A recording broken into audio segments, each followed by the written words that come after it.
Avec cette crise inédite depuis l'arrivée au pouvoir d'Emmanuel Macron entre Paris et Tel Aviv. Shame on you, monsieur Macron. C'est ce qu'a dit hier Benyamin Netanyahou. En cause, la fureur d'Israël à la suite d'une décision d'Emmanuel Macron de bannir Israël de toute vente d'armes françaises, des armes qui permettraient de bombarder la bande de Gaza. Pourquoi maintenant? À quoi ça sert? On en parle avec notre invité Frédéric Pichon. Bonjour. Bonjour. Bienvenue sur Sud Radio, professeur de géopolitique, spécialiste du Moyen-Orient. Shame on you, disait Emmanuel Macron, des propos qui ont été, Benyamin Netanyahou, des propos jugés excessifs dans la soirée par l'Élysée, qui a assuré que la France restait malgré tout un allié indéfectible d'Israël. Est-ce que ça veut dire que la France commence à rétro-pédaler, ou est-ce qu'on est malgré tout dans la crise la plus grave entre Netanyahou et Macron ? Alors, il faut être clair, les livraisons d'armes de la France à Israël, c'est, à ma connaissance, infinitésimal. J'allais y venir. Donc ça ne remet pas en cause la relation entre Tel Aviv et Paris. Je crois que c'était les États-Unis qui étaient visés, et je crois qu'il faut se mettre aussi dans le contexte de cette déclaration.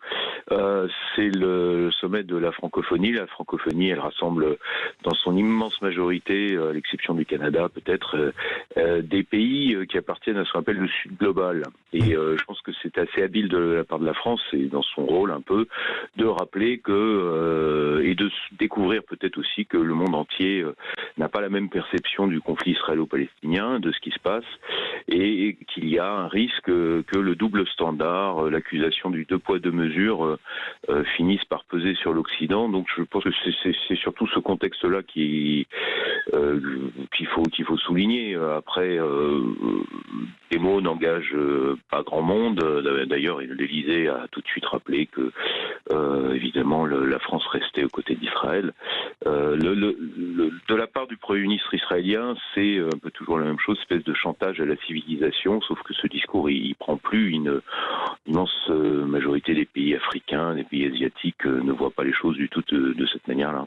Oui, donc Emmanuel Macron hier, en tout cas, a décidé, alors symboliquement, cet embargo sur des livraisons d'armes. Vous avez raison de rappeler que ce sont des ventes d'armes qui sont extrêmement symboliques entre la France et Israël. Pourquoi maintenant, pour vous, uniquement à cause du sommet pour la francophonie, pour séduire les alliés francophones de la France, quoi ?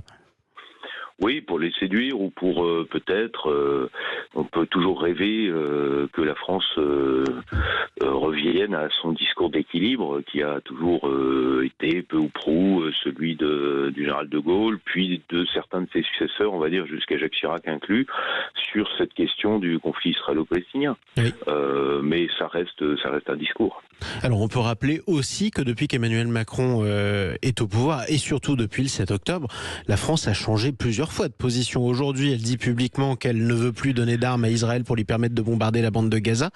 Juste après le 7 octobre, Emmanuel Macron avait carrément proposé à Benyamin Netanyahou que la France mène une coalition pour aller frapper le Hamas. On a du mal à s'y retrouver. Oui, mais ça, je pense que c'est la pensée complexe d'Emmanuel Macron, et pas uniquement sur ce sujet-là. Bon, voilà, on va dire qu'il a sans doute un conseiller qui lui a rédigé un joli discours pour ce sommet de la francophonie, et qui sonne peut-être pour une fois en résonance, qui entre en résonance avec une certaine tradition française. Je vous sens un brin cynique dans vos propos, pardonnez, peut-être pas cynique, mais en tout cas désabusé.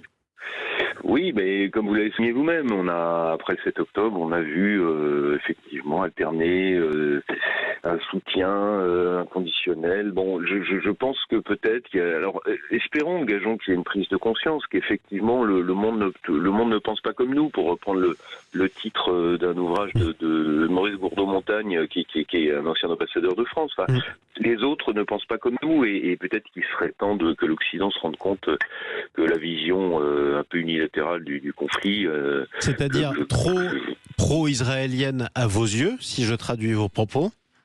Alors c'est pas tellement la question de pro-israélienne, c'est-à-dire c'est la question du deux poids deux mesures sur les conflits. On peut pas d'un côté dénoncer des ingérences et la brutalité de la Russie dans un combat qui est le nôtre, qui serait la défense de l'Ukraine, et par ailleurs laisser faire la même violation du droit international. Enfin, le Liban, que je connais bien, dans lequel j'ai vécu, à ma connaissance, est bombardé depuis une semaine.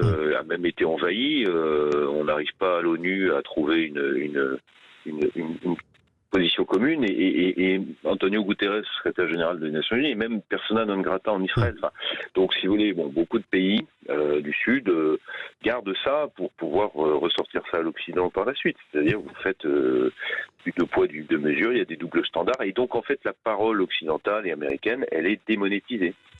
Et en tout cas, c'est peut-être un signe en ce sens qu'a voulu donner Emmanuel Macron. Je précise d'ailleurs que les bombardements ont continué cette nuit, notamment sur Beyrouth, toutes les quelques minutes sur Beyrouth Sud. Merci à vous pour cet éclairage.